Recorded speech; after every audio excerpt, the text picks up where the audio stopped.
My name is Mr. Ackhammer, auto collision technology teacher. If you're passionate about cars, take pride in your work, collision repair might be the career for you.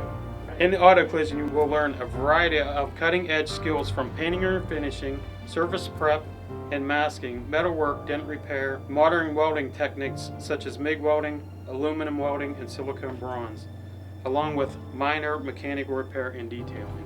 The United States Department of Labor projects an auto collision technician employment will grow by 8% from the year 2016 to 2026, combined with the need to replace 12,000 employees each year due to retirements and move-ons. The demand for a trained technician is strong.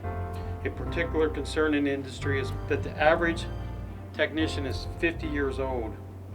The median income in 2019 was $54,842, and more than 30% of auto collision technicians were earning more than $70,000.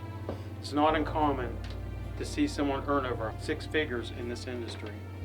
Not only is there a demand for technicians in the industry, but you could also drive the coolest car around by gaining the skills needed to repair and customize the look of your own vehicle. You have the opportunity to earn an I-CAR Pro Level 1 certification in paint refinish and non-structural repair. This is the same certification earned by technicians already working in the field.